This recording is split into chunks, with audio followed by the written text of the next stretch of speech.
Salamat sa Panginoon. Lahat ng papuri, karangalan para sa Kanya.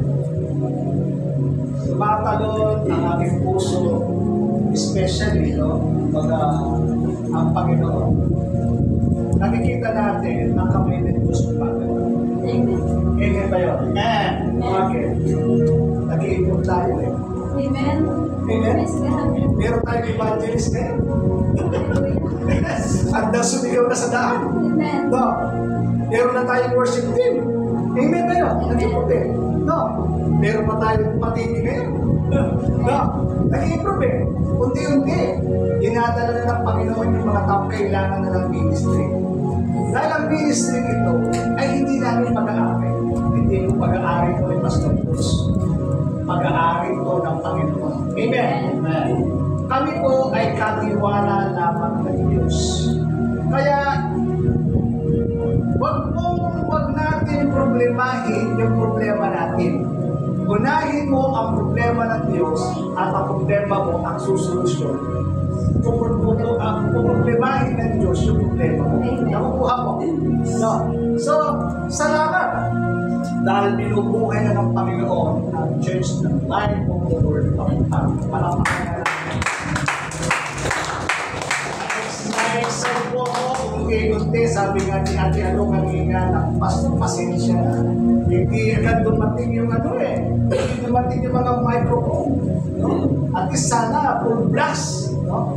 But anyway, all things work together for good. Hindi tayo nakabase sa microphone. Amen. Hindi tayo nakabase dyan. Nakabase tayo kung saan nagbiling yung ating puso kahit na may microphone, kahit walang instrument, magpupuri tayo sa Diyos. Amen. Amen. Hallelujah. So sa umagang ito, no, hindi ko alam kung ito ba o ito. No? Sa umagang ito, sama-sama natin pag-aralan ang salita ng Panginoon mula sa Galatia chapter 3 verse 28 and 29. No, sama-sama po ninyong akong samahan sa pagbabasa. Maligyan po ba dyan sa inyo? Okay, sabi dito, wala nang pagkakaiba ang Hudyo at mga Grego, ang alipin at ang malaya, ang lalaki at ang babae, kayong lahat ay iisa dahil sa inyong pakikipag-isa kay Kristo. Nandiyan ba tayo? Amen. Sabi po ng verse 29, at kung kayo kay Kristo, kayo'y mga anak ni Abraham at tagapagmana ng mga pangako ng Diyos. Pinapakita sa mga talatang ito na kung saan hindi nakabase yung ating lingwahe, yung ating bansa. Kapag tayo tinanggap ang Panginoon bilang Panginoon at tagapagligtas ng ating buhay, tayo po ay iisa. Amen. Purihin po ang Panginoon sa pagkakabasa ng kanyang buhay at banal na salita ng Diyos. Na gusto kong iparating, bagamat hindi tayo Israel, tayo po tinatawag ng Panginoon na spiritual Israelites. Bakit? Kasi tayo iisa sa pamamagitan ng Panginoong Jesucristo. At kung tayo po ay nasa Panginoon, sabi na dito sa verse 29, at kung kayo kay Kristo, kayo yung mga anak ni Abraham. Sino po ba si Abraham? Si Abraham ang pinili ng Diyos para bumuo ng isang bansa. Si Abraham, ang asawa niya si Sarah, dalawa yung kanyang anak. Ang anak niya si Ismael at ang pangalawang anak niya ay si Israel o si Jacob, na siyang tinawag ng Israel. Alam naman natin, ang bansang Israel ay chosen by God. Pinili ng Diyos. Kaya makikita natin sa bansang ito, kahit ano pang gera dumating sa kanya, hindi siya madipit-dipit. Bakit? Kasi meron Diyos na pumuprotekta sa kanya. Amen? Sabi po ng mga naririnig ko lang naman, kung tama, sabi niya, ang mas malaki pa raw ang bansang Pilipinas kaysa sa bansang Israel. So, ang liit ng Israel.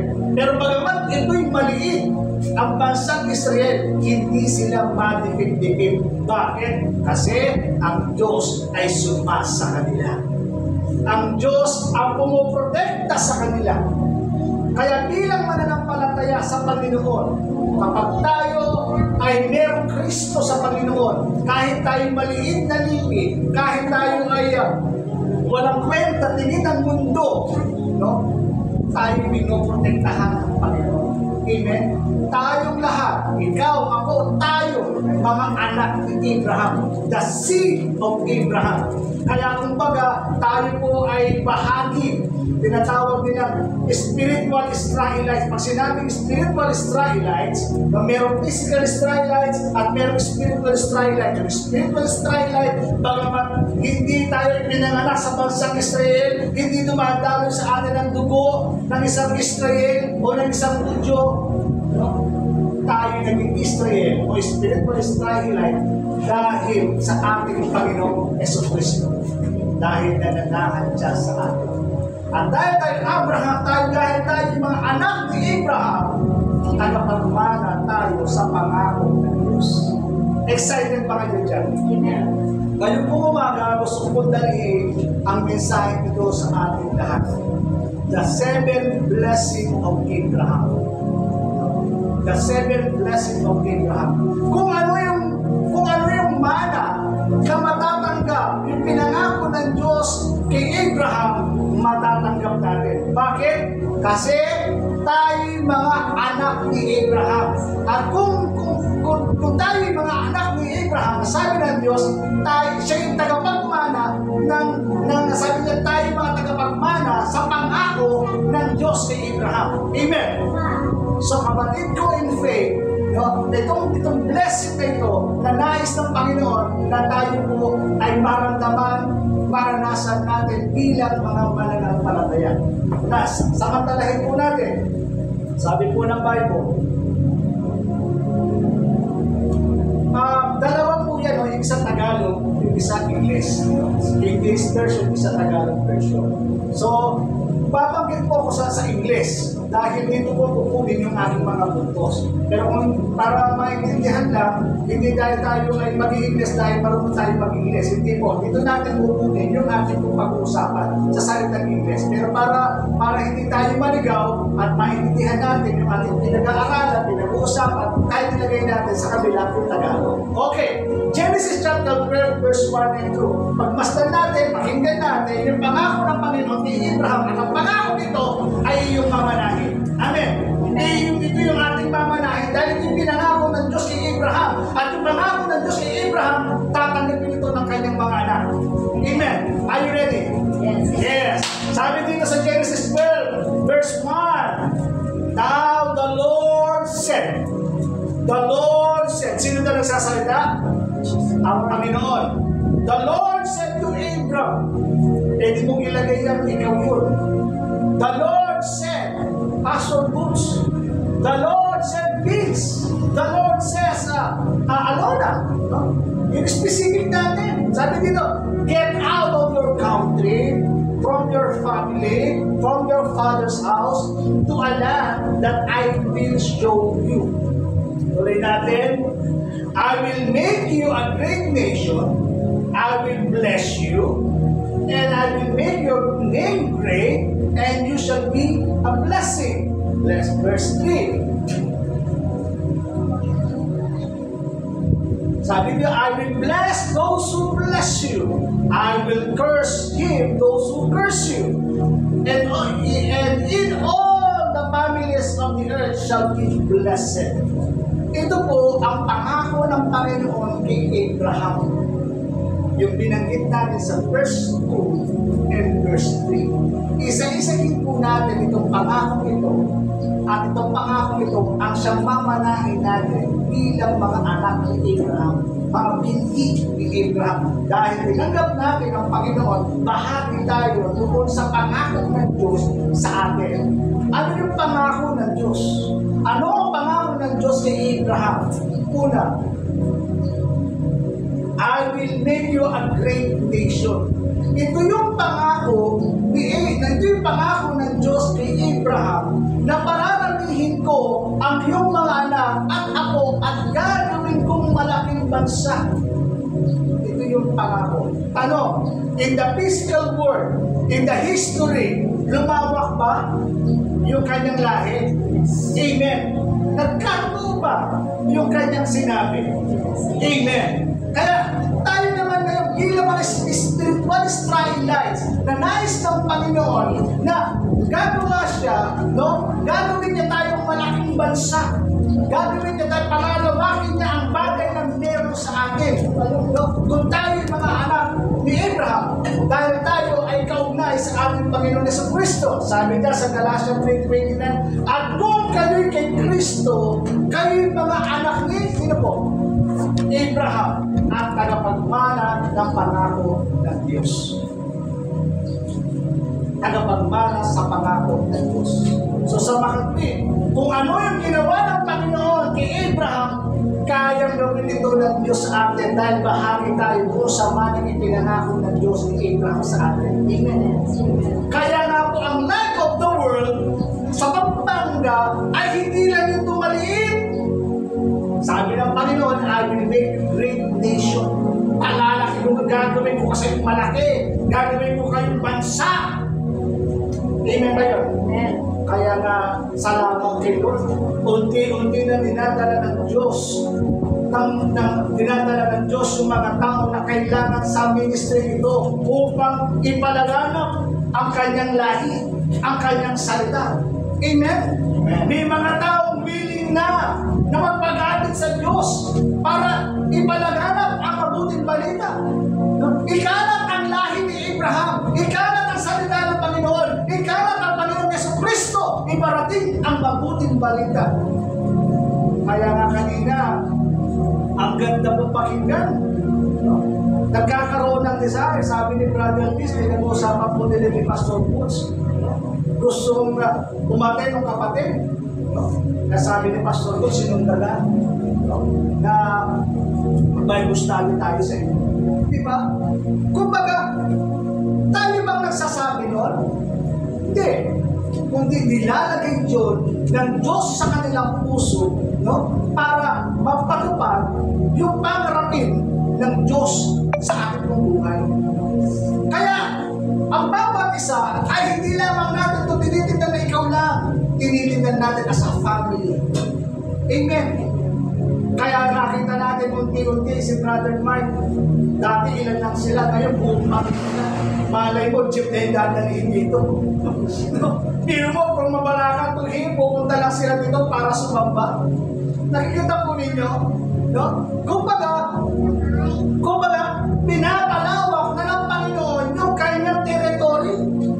Amen ba yun? Amen. Ngayon, kay Abraham po, hindi po mangyayari ang isang nasyon kung hindi siya aalis doon sa kanyang lugar.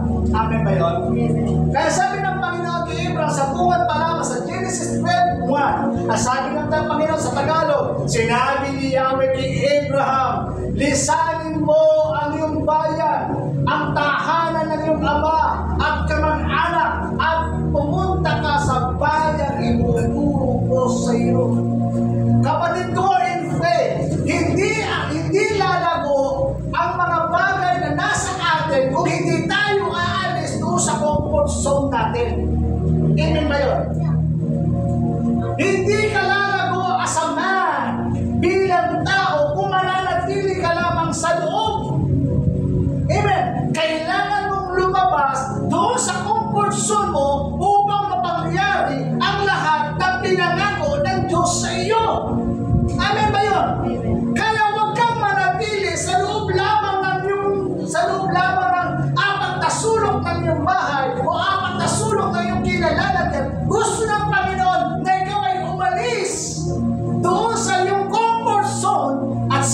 mamulat ang bagong nasyon at henerasyon sa iyong buhay. Amen. Amen?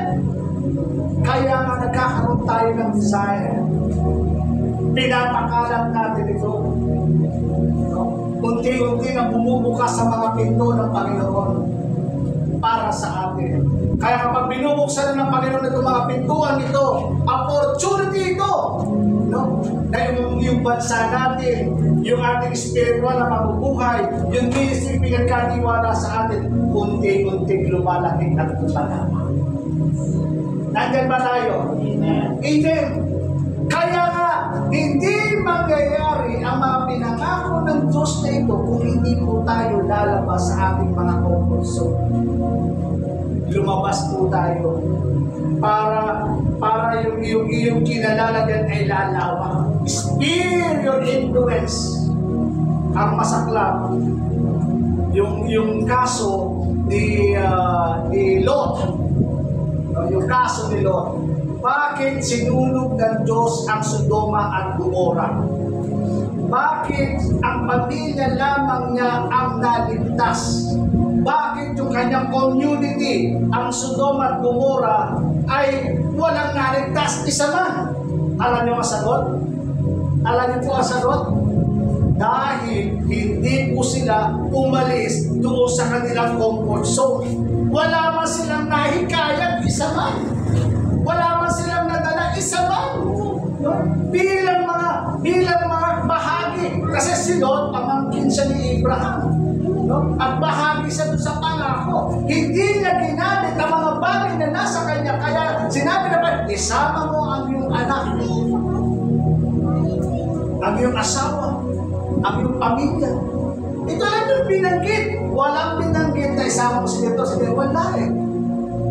Nasunog ang entire Sodoma at Gomora dahil hindi nag-experience yung kanyang influence kung anong meron siya. Kaya nangangarap tayong lumaki, pero di naman tayo gumagalaw. Di naman tayo maalis sa mga comfort zone natin. Nagiging komportable na tayo, total, meron namang gagawa niya, may kikilos na yan. Okay nga, kahit maupo na lang ako, bubuya-buya ko, total, may gagawa naman yan. Mamaya, tignan natin kung ano may mga bagay-bagay na gusto mong makita. So sa mga tweet, hindi magkakaroon ng malaking bansa, malawak na iyong kaharian o malawak na iyong influensya kung hindi po tayo lalabas at kumakongkos. Lumabas ka. Hindi mo makikita yan sa loob, makikita mo yan sa labas. Amen. Kaya sabi ng Panginoon, awit 112, verse 1 to 3. Sabi ng Panginoon, purihin si Yahweh, mapapalad ang tao na kay Yahweh ay gumagalang at taos-pusong sumusunod sa kanyang kautusan. Ano yung promise? Ang kanyang lipi magiging dakila, pati ang angkan ay may pagpapalad. Woo! Kaya nga tama yung awit. Coincidence ba yung awit? Hindi siya nagulang. Yes. Bakit? Kasi nga, taos-pusong sumusunod. Verse 3, magiging sagana ang kanyang tahanan, pagpapala niya'y walang katapusan. So ito yung pangako ng Panginoon sa atin. Kaya kung gusto mong lumago mentally, spiritually, hallelujah, lumabas ka sa comfort zone mo. Gusto mo mag-grow yung knowledge mo, lumabas ka sa comfort zone mo. Kailangan mong yung utak natin basagin, yung mga bagay na meron sa atin. Kaya sabi ko nga, minsan nag-uusap-usap kami nila pastor mo siya. Hindi naman ako nag-aaral, tamad ako mag-aaral. Hate ko yung mga libro. Talaga. Kaya sabi nung isang kapatid, habang nagtuturo ako na salita ng Panginoon, sabi niya, huwag mong sasabihin yun na hindi ka nag-aaral. Sabi niya, baka yung mga tao ay hindi na makinig sa'yo. Eto po naman eh, hindi talaga ako nag-aaral. Pero, dahil gusto kong palawakin ang mga bagay na meron sa akin, sinikap kong mag-aral. Paunti-unti, hanggang lumawak ang aking kaalaman. Nakukuha po ninyo, paano ka lalaki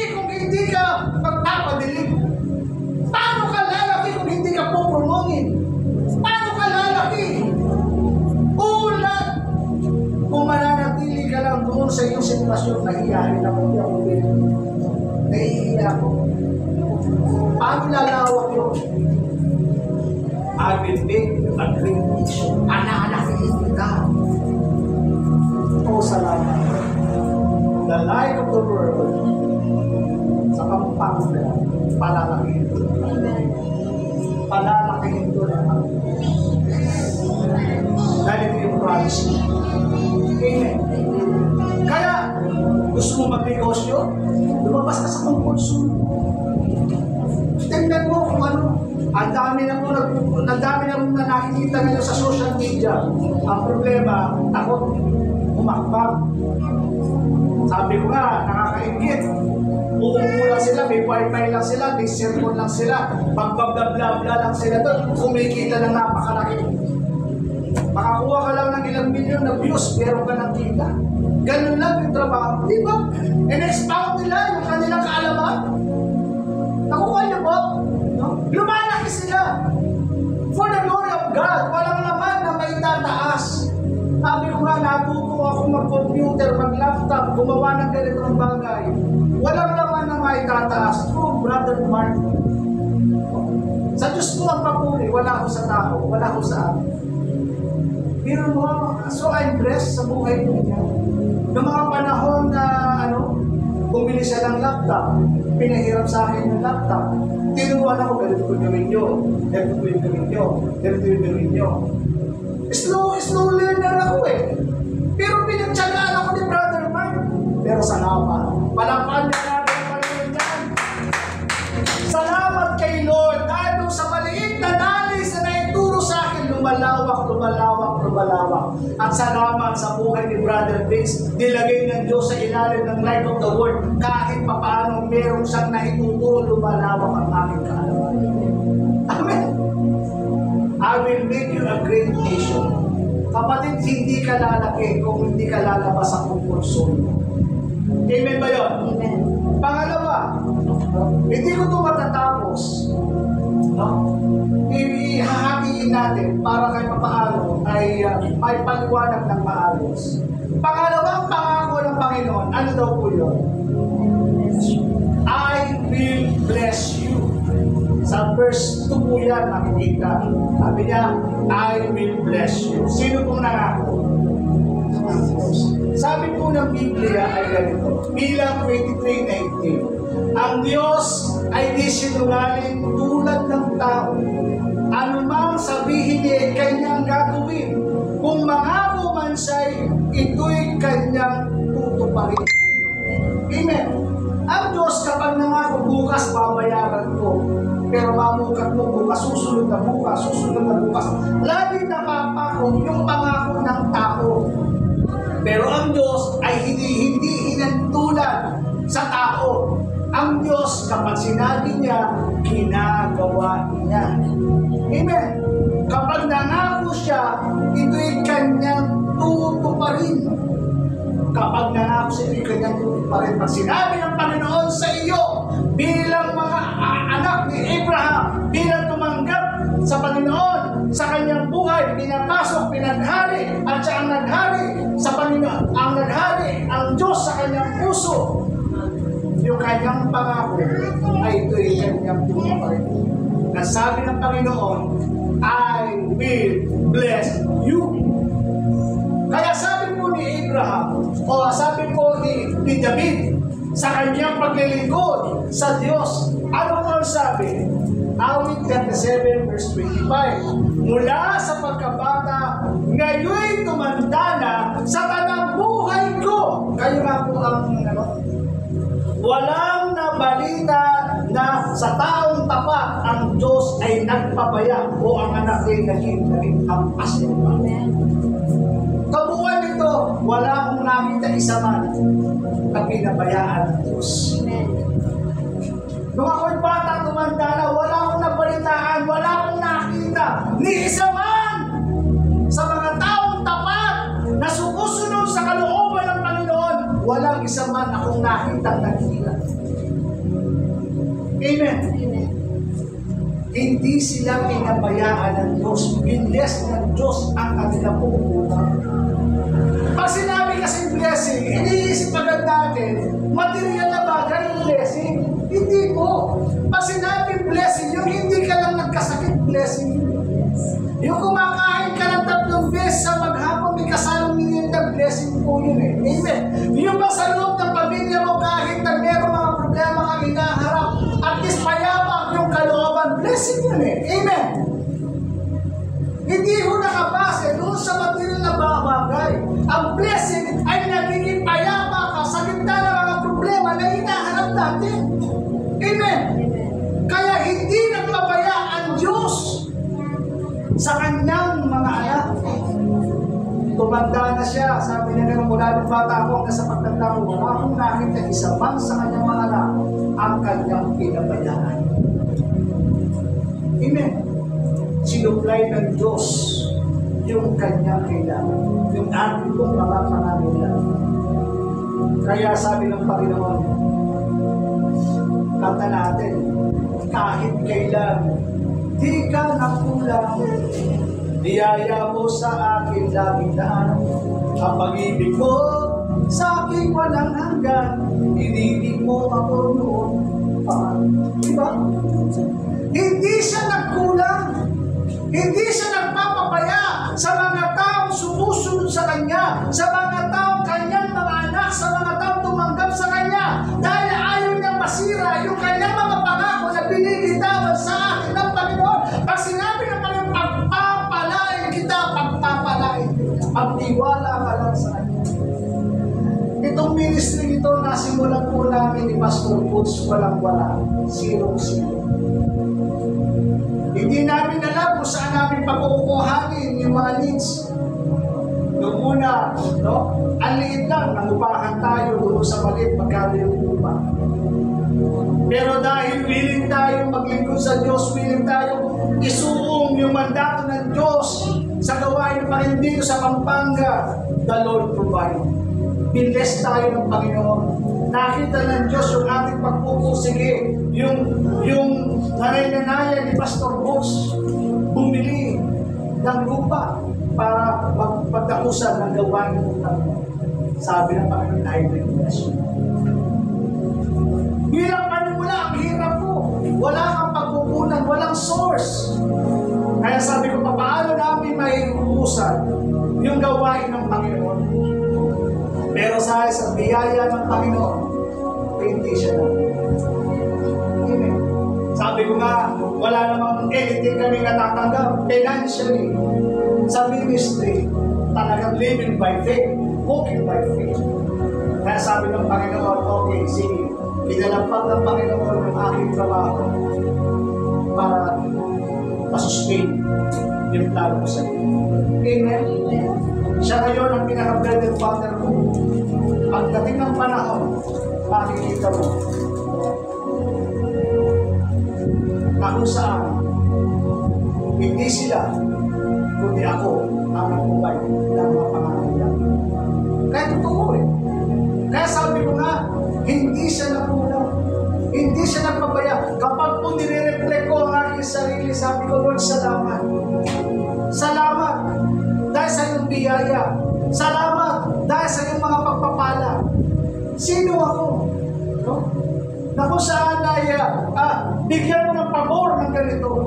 Kaya po ang Panginoon hindi nagpapaya sa kanyang pangalan. Yes, nasusustain yung mga pangangailangan mo personal. Pero higit sa lahat, yung mga pangangailangan spiritual na mga kapatid. Pinupuntahan mo sila, binabargustantihan mo sila, pinipelosip mo sila kung ano yung mga pangangailangan kahit sa maliit na bagay lang nakakatulong ka sa kanila. Amen?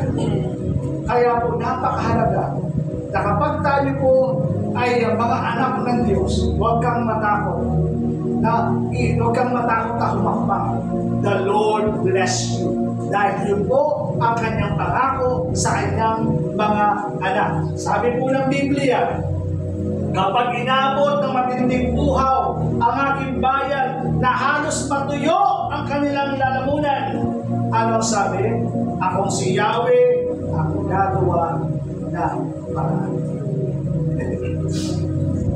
Iba yung pamamaraan mo sa pamamaraan ng Diyos.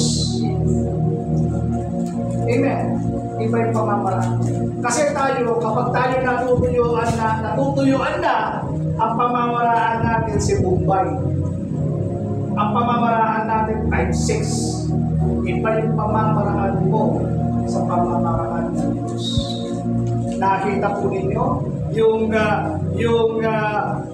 lingkod ng Panginoon.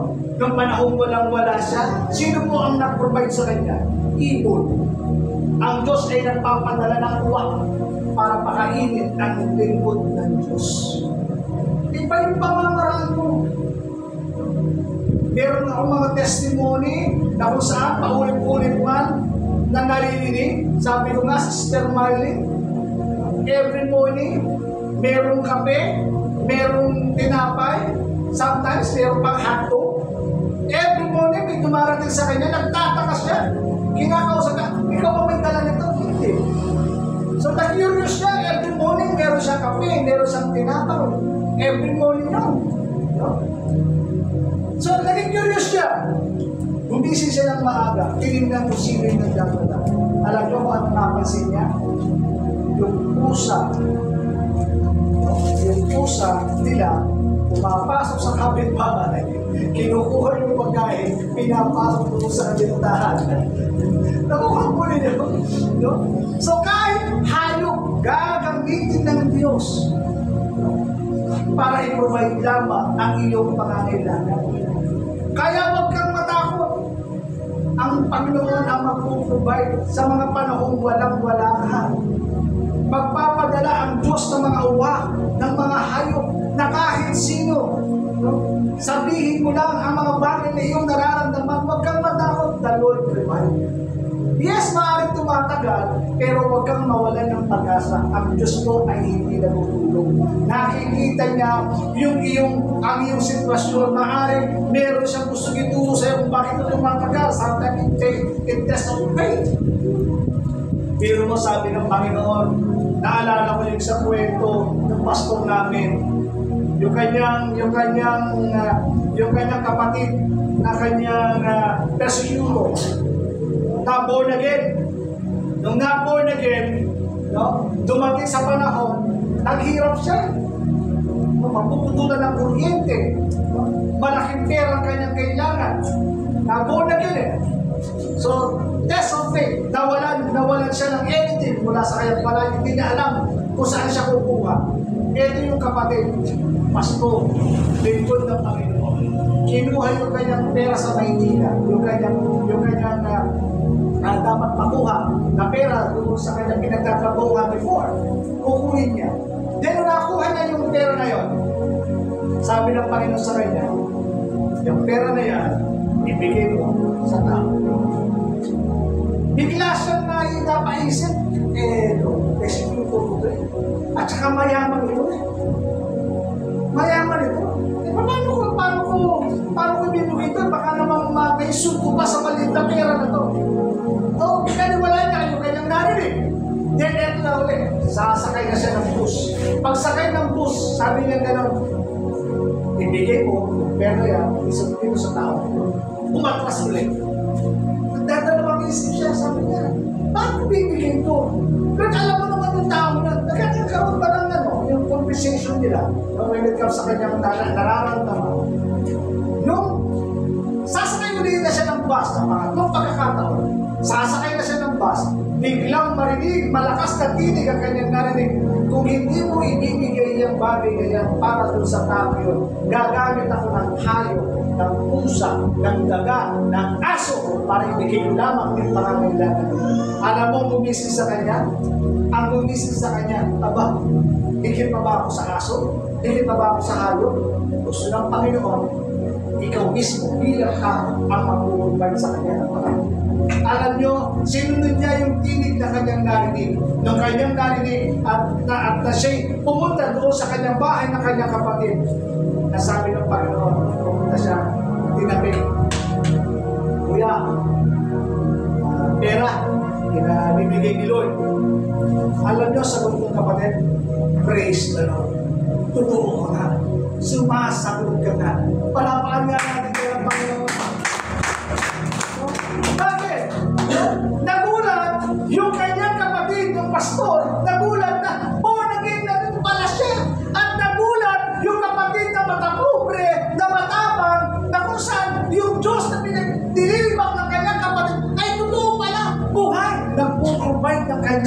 kanyang pangangailangan. Iba ang pamamaraan natin sa pamamaraan ng Diyos. Kaya huwag kang matakot sa panahon na tayo walang-wala, darating ang biyaya ng Panginoon. Amen? Darating yun. Ipoprovide ng Diyos yun sa atin. Pangatlo,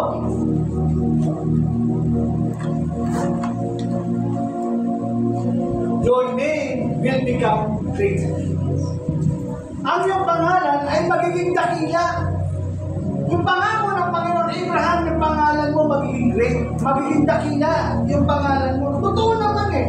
No? Kahit saan pumunta, mapagit kahit saan, kaya hindi pa kinukuha na yung pangalan Abraham.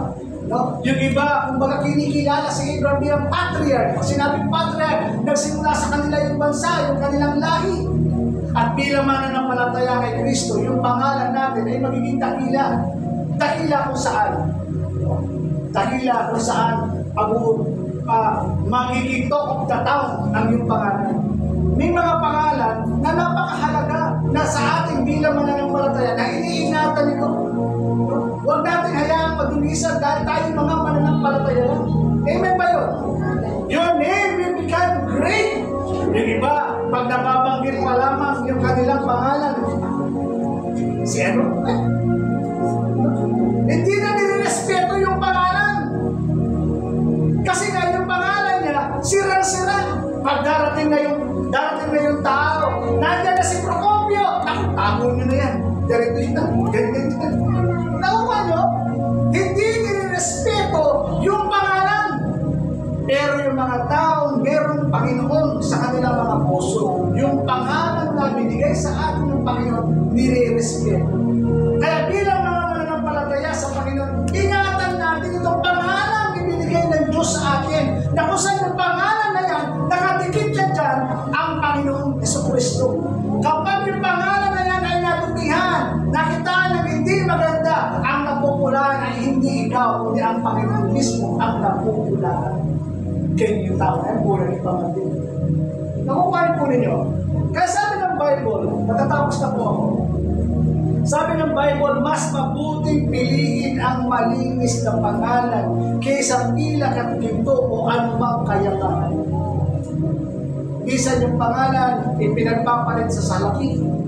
Kaya ang pangalan ay hindi na parang nasusuka na sila. Kaya kailangan, isa sa mga pangako ng Panginoon, yung pangalan mo magiging respetado. Kaya mapapansin mo bilang mga lingkod ng Panginoon, bilang mga Kristiyano, di ba? Kapag dumarating ka, yung mga tao sumasaya. Nakikita po, naka-experience na ba kayo ba? Yung pag dumating kayo, yung mga tao, nagbabago yung atmosphere, ay dating brother, dating pastor. Excited sila. Nagkakaroon sila ng excitement. Bakit? Kasi meron kang bitbit eh. Nirerespeto yung pangalan mo. Ay, dating ikay. Pag sinabing dating ikay, ay, sana hindi. O kaya naman, darating sila dito, sabihin mo wala ako. Yung tinataguan ka, kaya sa atin, bilang mananampalataya ng Panginoon, yung pangalan natin, kailangan, nagiging respetado. Kumbaga tawag ito, may mga tao kasi na yung kanilang mga pangalan, kumbaga pag sinabi yung pangalan nito, kumbaga naiinis na sila. Kaya nga bilang mananampalataya ng Panginoon, yung pangalan natin ay ingatan natin. Bakit? Dahil sa pangalan na yan, kalakip niya ang Panginoon Jesucristo. Amen. Kalakip niya. Kaya isa sa mga pangako ng Panginoon, yung pangalan ay magiging dakila. Pag nagiging dakila yan, halalapin mo yan ng Panginoon. Amen ba yun? Kaya kapag dumarating ka, nakikita mo yung tao, nagbabago ng ambience, nagbabago yung paligid.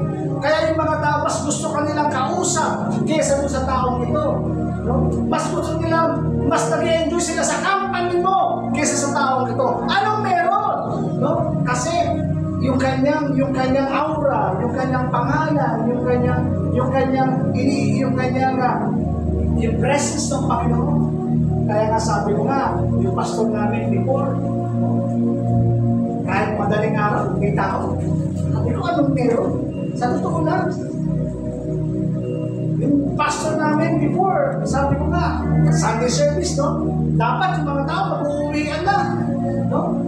Hindi umuwi yung mga tao. So ngayon, ang ginagawa, dahil hindi ka umuwi yung mga tao, yung pastor na pipilitang maglabas ng pera. O, kahit tayo.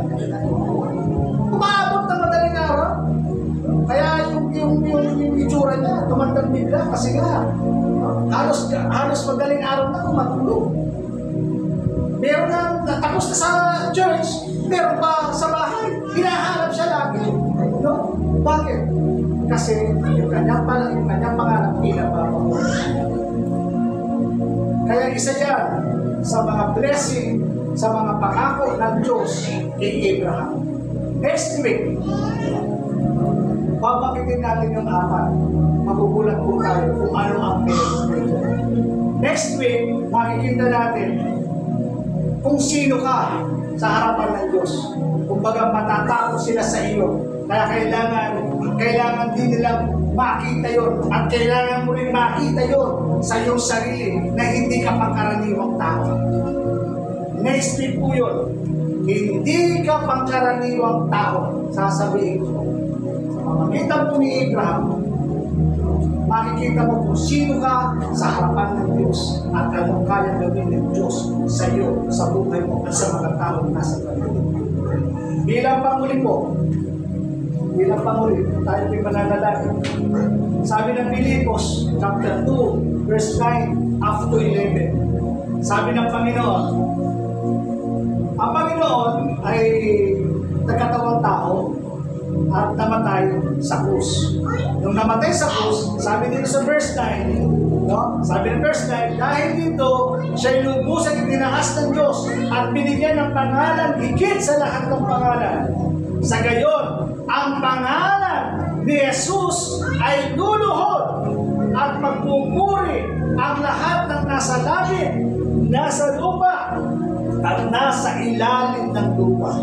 Ang lahat ay magpapahayag na si Kristo ay Panginoon na ikaluwalhati ng Diyos Ama. Gusto mo pansinin ninyo dito sa verse 10, ang pangalan ni Jesus ay luluhod. Magpupuri ang lahat ng nasa langit, nasa lupa, nasa ilalim ng lupa. Yung kanyang pangalan, nire-respeto kung sa langit, dito sa lupa, maging dito sa ilalim ng lupa. Amen. Tinaas, your name will become famous. Ang pinatawag at yung mapapinatawag tayo, kailangan sabi ko nga, maging yung ating buhay pananampalataya na kung saan ingatan. Yung mga pinangako ng Panginoon ni Abraham ay dumadaloy sa atin. Kailangan lang natin itong sumunod doon sa nais na gawin ng Diyos sa ating buong mga buhay. Mahalo pa po, kapatid ko in faith, lumabas ka sa conversion mo. Lumabas ka. At yung mga promise ng Panginoon, mangyayari. Mangyayari. Naniniwala ka ba? Yes. Mangyayari. Kaya na Sister Nalo, maaari sa ngayon, nagsusunglit lang niya. Darating ang araw, isa pala siya sa mga evangelist ng Panginoon. Amen. Nakita natin kung paano siya tumayo ngayong umaga. Maaari naghahalo yung pa, pero nakita natin kung anong pagsik na nilagay ng Diyos sa kanyang puso. Kaya nga, sa part na dinala ng Panginoon, whatever reason, kung bakit sa dinala ng Diyos doon, ang Diyos na ang nakakaalam mo kung ano man yung mga bagay na yun. Hindi natin pwede pusgahan bakit nangyari ito, bakit ganito sila, hindi natin sila pwede pusgahan. Ang Panginoon ang judge, hindi tayo. Hayaan natin ang Panginoon ang humubog sa Kanya ayon sa gustong mangyari ng Diyos sa kanilang mga buhay. Amen po, tayo po yung lumayan.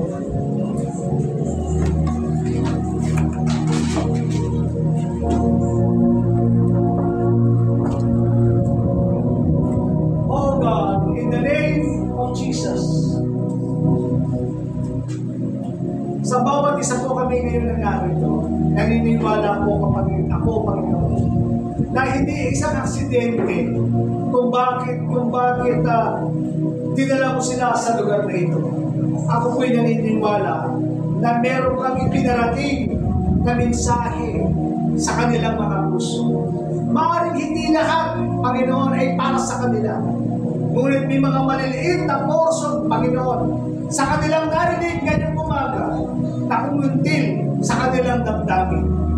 I pray in Jesus' name. Patuloy mo itong senyuhan ng banal na dugo. Hanggang ito ay lumaki at lumalim ang desire na yon in the name of Jesus. Sino mang naghahangad, Panginoon, na magpagamit sa iyong kaharian, in the name of Jesus, hayaan niyo po, Panginoon, buksan ang bintana ng langit at i-release ang dapat na kailangan, Panginoon, upang magawa ang mandatong dinalagay mo sa kanilang mga puso. Ang iyong pabor, Panginoon, ay huwag mong iwaglit sa kanilang mga buhay. Habang sila'y ginagampanan ang kanilang mga tungkulin bilang mga manggagawa mo, bilang mga tagasunod mo, bilang mga anak mo, Panginoon, huwag niyo mong iwaglit ang iyong pabor sa kanilang mga buhay. Kung paano dumadalo kay Abraham, Panginoon, ang iyong pangako, Panginoon, hallelujah, dumaloy din naman po ito para sa aming dakilang Diyos. Father God, I thank you and I give you praise, Lord God, sa umagang ito. Lord, aplusin mo po ang bawat damdamin, Panginoon, ng aking mga kapatid. Sino man pong nakakaranas ng kabigatan sa kanilang kalooban, let the peace of God reign in their hearts, Lord. In Jesus' name, Lord God. At sino man po, Panginoon, hallelujah, na may sakit karamdaman, let your healing touch, Lord God. He healed in Jesus' name, Lord God.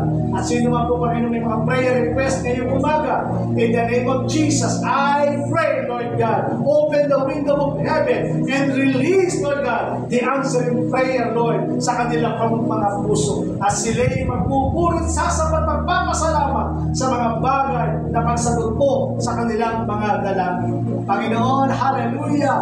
Lord God, hindi po sila aalis sa lugar na ito na hindi nila dala-dala mga pagpapalang inilalaan mo sa kanilang mga puso. Sa mga oras na ito, in Jesus' name, Lord God, binabasa ko lahat ng gawa ng demonyo, Panginoon, sa kanilang pong mga buhay. Any controlling demon in the mind, controlling demon in the hearts, in their life, in Jesus' name, hindi ko ito pinahintulutan, Panginoon, sa kanilang mga buhay. Lord God, I release the spirit of liberty. I release, Lord God, hungering for your word, hungering for your presence, Lord, in the name of Jesus. Salamat po sa umaga ito. Ito ang aking panalangin sa pangalan ni Jesus. Amen. Kalapag po natin.